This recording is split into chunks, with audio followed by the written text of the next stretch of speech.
We're counting down our power rankings. We are going to go 8, the worst remaining playoff team, to the best remaining playoff team. So AQ, we're starting at 8. Who is the worst team remaining in the playoffs? Obviously still a good team, but we'll go back and forth. I know just how me and you are based. It's probably going to be a lot of differences. Yeah, we'll disagree on everything. That's typically our relationship with almost everything we talk about. But I got the Commanders at number 8.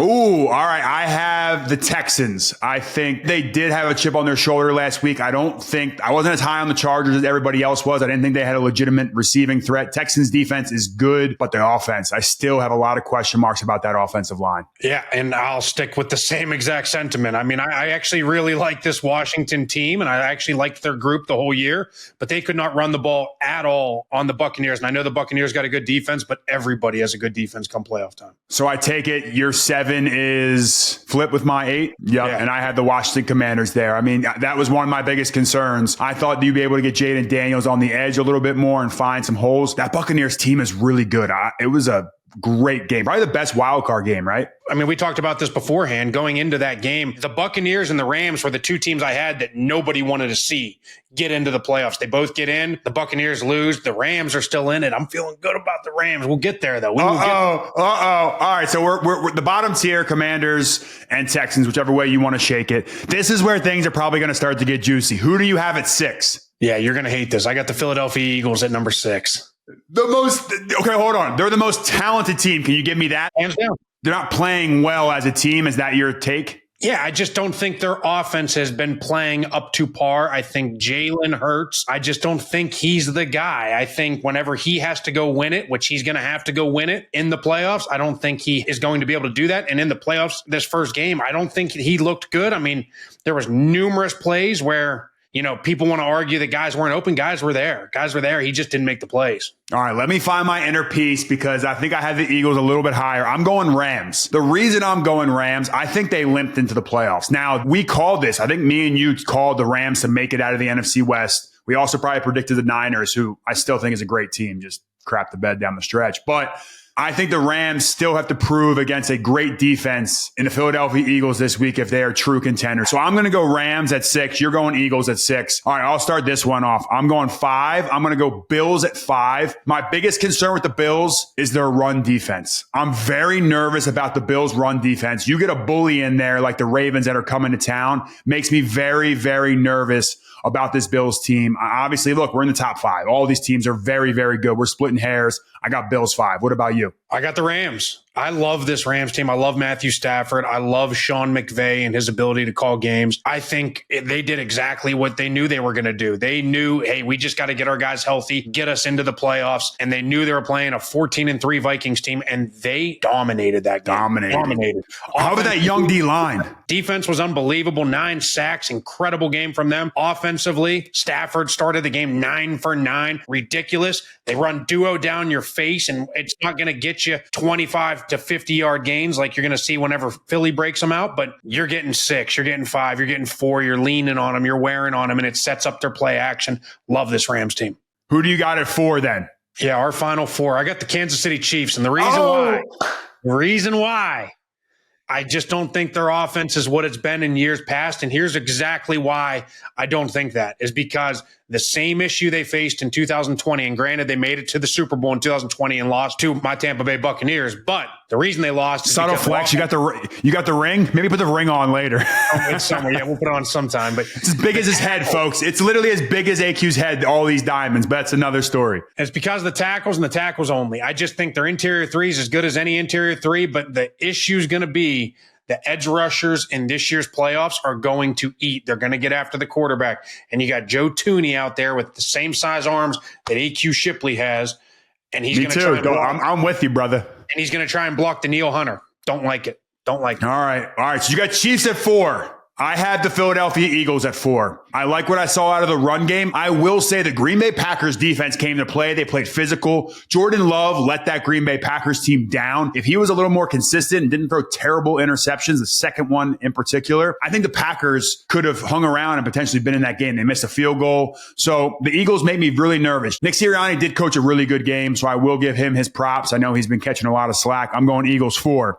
All right, number 3. I'm going Detroit at 3. Because of the injuries on the defensive line, they are going to be facing a very good Commanders team that can run the ball. Now, they didn't run the ball great against Tampa Bay. I'm looking at that as a blip on the radar. Tampa Bay's got a better defense, maybe defensive front 7 than the Detroit Lions do right now. I think the Commanders will get back to business. We'll be able to run the ball. I love Detroit. I love Dan Campbell. I love that offense. The defense makes me nervous. And as you know, defenses win championships. I got them at 3. I got the Buffalo Bills. I like this team. I really do. Josh Allen's playing out of his mind. Their 2 tackles. Obviously, their whole offensive line is playing really good, but their 2 tackles in particular. And Deion Dawkins takes 10-yard splits. He just knows how to outsmart everybody he's playing against. It's incredible. But also, I love Alec Anderson, number 70, their 6th offensive lineman. They bring him in just like the Lions do with Big Skip. And, man, I love what they're doing. But here's why I like this group is because they're able to run the football now. Early in the season, they couldn't run the football.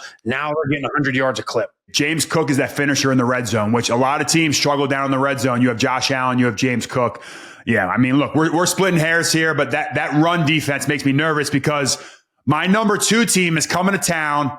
You got Lamar Jackson, who doesn't care about standing in the pocket, proving people wrong. You got Derrick Henry. Number 2, I have the Baltimore Ravens because I think they're better than the Bills. I think they're going to go up to Buffalo. I think they're going to win that game. The passing defense has found itself up front. The 7, Roquan Smith, Nnamdi Madubuike, Kyle Van Noy. The D-line's playing better. I have the Ravens at number 2. I got the Lions at number 2, and I'm an offensive lineman at heart, and I'm sticking with the run game. And I think the 2 best run games, the 2 best offensive lines, arguably, I mean, you can put Philly in there, obviously, too. I just don't love their quarterback. But I got the Lions at number 2, and the reason why is I think their offense can just outshoot anybody. And I think their defense is going to be better than most people are giving them credit for, including myself. 2 weeks ago, I was like, they got no chance. And then I watched what they did to the Minnesota Vikings. Now, granted, Sam Darnold shit down his leg the last couple of weeks, but still a damn good football team with 2 of the best receivers in football, and they played their ass off. Look, I think at that point, I mean, we're really like any of these games, folks. You got to realize we're trying to find those little pieces that are going to make the difference. I'll go. You want to take your number 1 spot? I think it's got process by elimination. We know who it is. It is the Baltimore Ravens. And the reason why 300-yard rushing against a Pittsburgh Steelers team in the first round of the playoffs, insane. And then you turn the passing game film on and you watch Lamar making throw after throw after throw from the pocket, making plays with his legs. This team is incredible, and their defense has figured it out. They've gotten so much better. I think this game right here between Baltimore and Buffalo is going to be another one of those instant classics we've seen between Buffalo and Kansas City. And honestly, in my opinion, the winner of this game goes on to the Super Bowl out of the AFC. Here's my only caveat. I have the Chiefs as number 1. I agree with everything that you said. They've been a lot of close games this year. They've been banged up. They're getting healthy at the right time, right? They are getting some of those receivers back. Isaiah Pacheco finally has his sea legs up under him. I look at on paper and I like the Ravens better. I like the Bills better. I like the Detroit Lions better. But when I look and I see Patrick Mahomes in the playoffs, he has burned everyone that has bet against him time and time again. So until somebody knocks off the Kansas City Chiefs and prove that they are the bully, that they can go to Kansas City and win an AFC championship game, whether that's the Bills or the Ravens, I have to ride with Patrick Mahomes as number 1. Chris Jones, Steve Spagnuolo, Andy Reid, Travis Kelce. They are looking to do the 3-peat. I can't bet against those guys. So I just, by process of elimination, I have to give them that respect. I put them at 1. That's hard for me to do too. I mean, it's like, whenever they're on top of the pedestal, until they get knocked off, they're still on that pedestal, right? And so, but you guys are the last ones to knock them off. You guys did bully them in Tampa. So I get where you're coming from. Like, you've seen this record play out before. And I know the literally the keys to beating it. And it is attacking the weak tackles, and that's exactly where they are again this year. Damn it. Exactly where they are. No, I mean, look, man, you're convincing me I might want to drop them a few slots. In fact, this weekend, I actually think they're going to struggle against the Texans. All right. I'm with you, but I also think the Texans O-line is going to struggle with Spagnuolo. CJ Stroud's going to struggle. So it could be a very low scoring game. At any of these points, all of these teams are great. I love you. You kind of have me looking at the Eagles and Chiefs a little bit differently. I'm sticking with my predictions. I like where we're at. Appreciate you guys for following along. Comment where you think we're right and wrong. Who you agree with. Who's your top 8? Drop your top 8 power rankings below.